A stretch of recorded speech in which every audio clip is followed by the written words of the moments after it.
Dans cette vidéo, je vais vous expliquer dans les détails comment fonctionne un des algorithmes les plus importants de tout le machine learning et de tout le deep learning. Cet algorithme, c'est l'algorithme de la descente de gradient, qu'on appelle aussi en anglais gradient descent. C'est parti!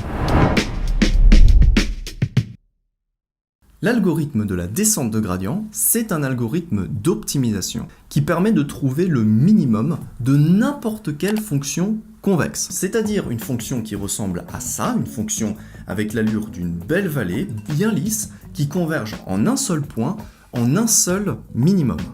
A l'inverse, à titre d'exemple, une fonction non convexe, c'est une fonction dans laquelle vous avez plusieurs creux, plusieurs minima locaux.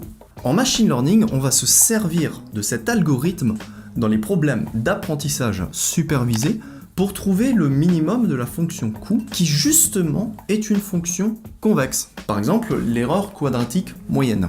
Parce que rappelez-vous, trouver le minimum de la fonction coût, ça revient à trouver le meilleur modèle pour notre programme de machine learning, et du coup, jackpot. À nous la reconnaissance vocale, la reconnaissance faciale, les logiciels qui peuvent prédire la bourse, bref. Donc voilà pourquoi l'algorithme de la descente de gradient est au cœur même de tout le machine learning et du deep learning. Pour vous expliquer comment il fonctionne, je vais d'abord vous donner une petite analogie qu'absolument tout le monde peut comprendre. Après, je vais rentrer à fond dans les mathématiques et je vais vous montrer comment implémenter cet algorithme. C'est parti pour notre petite histoire.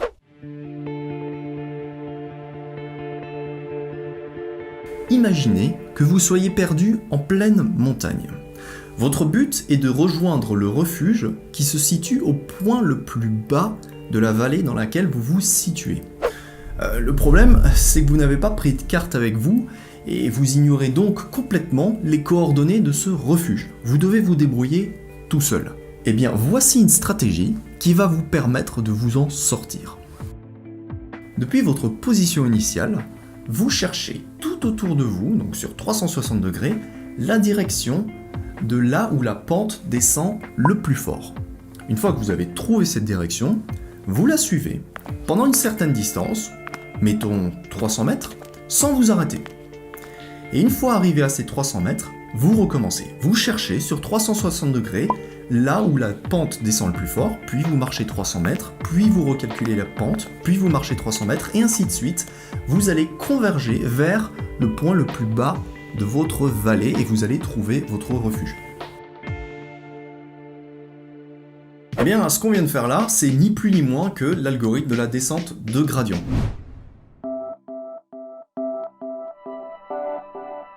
En machine learning, notre fonction coût, qui est une fonction convexe, représente la vallée dont on parlait dans l'analogie de la montagne. Et la première chose à faire, c'est de se perdre dans cette vallée. Donc on va commencer avec des paramètres complètement aléatoires. Par exemple, un paramètre A0 choisi au hasard qui nous situe à cet endroit-là de la vallée. La première chose qu'on fait, c'est qu'on calcule la pente tout autour de nous. Bon, là, on n'a qu'un seul paramètre, donc on va simplement calculer la pente par rapport au paramètre A. Donc, pour calculer une pente, en mathématiques, qu'est-ce qu'on fait? On calcule une dérivée. Donc, on va calculer la dérivée de J en A0 par rapport au paramètre A. Ce qui va nous donner la direction de la pente qui descend. Donc on va voir, il faut faire augmenter A, donc il faut aller vers la droite, on va dire ici, pour descendre cette courbe. Donc on va avancer un petit pas. Avant on avait choisi d'avancer 300 mètres, là on va choisir d'avancer un petit pas, et ce petit pas on l'appelle le pas alpha, et en anglais on appelle ça le learning rate, qu'on pourrait traduire par la vitesse d'apprentissage.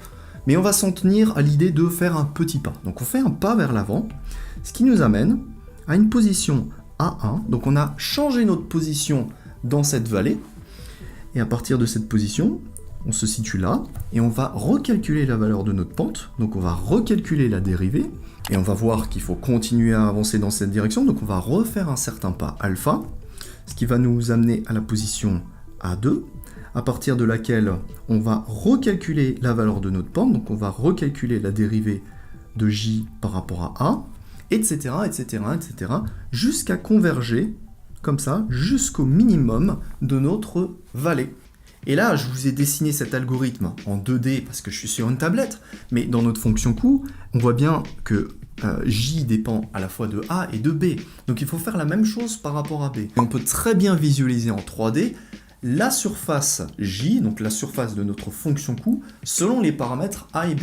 Et ce qui est assez drôle, c'est que quand on l'observe du dessus, eh bien ça ressemble exactement à ces cartes de montagne où vous avez vos coordonnées A et B qui seraient la longitude et la latitude, par exemple. Et avec la descente de gradient, on va tracer notre chemin sur cette carte pour trouver le point le plus bas.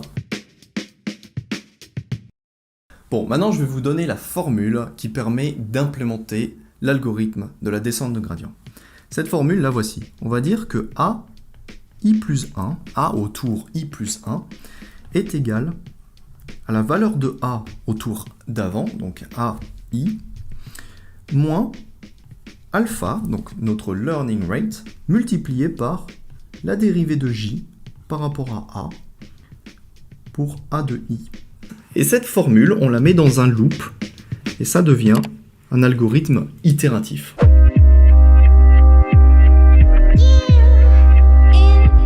Alors, laissez-moi vous expliquer le lien qu'il y a entre la formule qu'on vient d'écrire et le graphe qu'on a juste au-dessus. Donc, quand on commence l'algorithme avec notre paramètre A0 complètement pris au hasard, on va pouvoir calculer le paramètre A1, puisqu'on aura A0 plus 1, qui sera égal à A0 moins alpha multiplié par la dérivée en A0. Donc, on va calculer notre dérivée. Et là, dans ce cas-là, dans le cas où on se situe de ce côté de la vallée, notre dérivée va être négative, puisque la valeur de J va diminuer au fur et à mesure que la valeur de A augmente.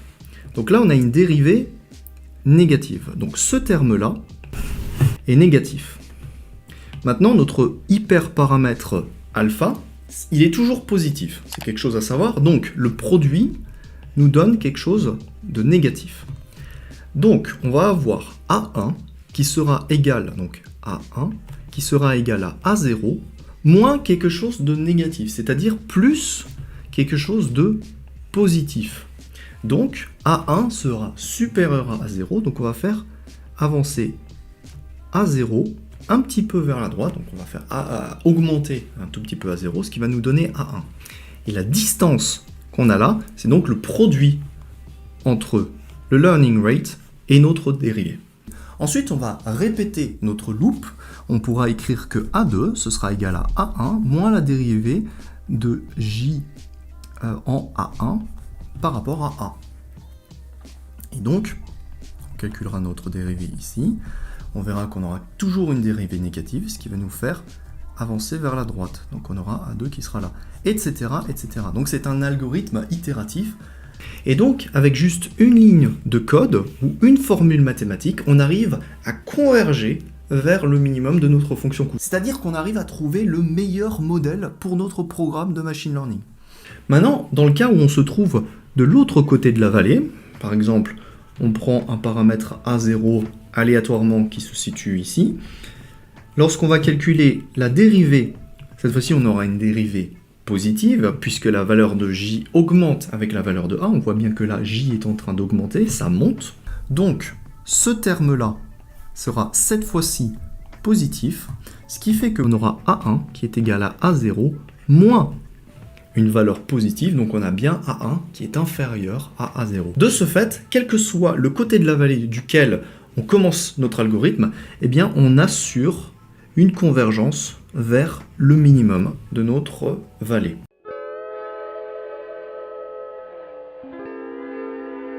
Maintenant, il faut que je vous parle de l'hyperparamètre alpha, parce que ce petit gars, il joue un rôle super important.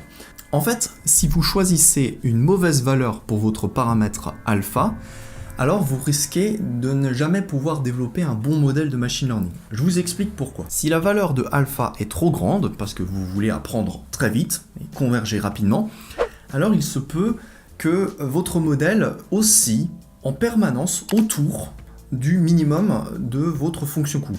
C'est-à-dire qu'il évite tout le temps le point que vous désirez atteindre. Donc évidemment, il y a un problème. Et à l'inverse, si vous vous dites, bon bah, pas de problème, je vais prendre un learning rate très très faible afin d'être sûr d'atteindre le minimum, eh bien il se peut que vous mettiez un temps infini avant de converger vers votre minimum, parce que vous ferez des pas beaucoup trop petits pendant la descente de gradient. Pour trouver la bonne valeur pour votre hyperparamètre alpha, malheureusement, il n'y a pas de formule magique. En général, il faut un petit peu tâtonner et essayer différentes valeurs pour votre hyperparamètre avant de trouver la bonne.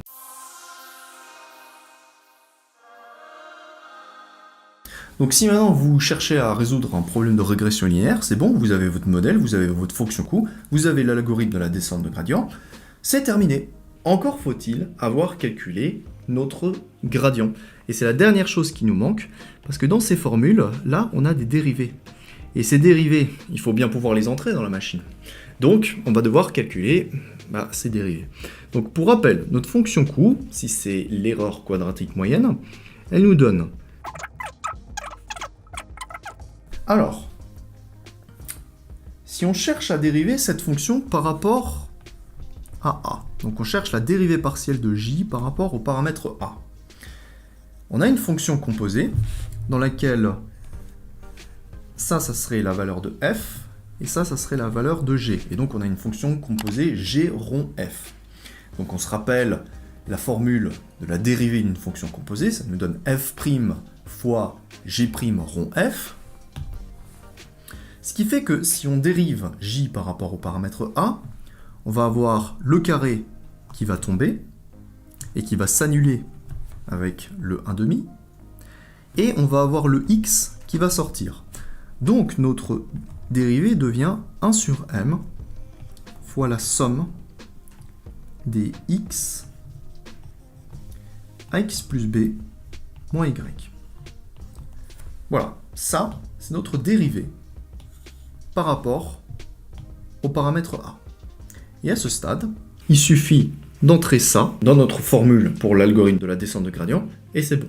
Maintenant, pour le paramètre b, eh bien, ça va être la même chose, il va falloir calculer la dérivée partielle de j par rapport à b. Et en fin de compte, on va se rendre compte que c'est exactement la même formule au facteur x près.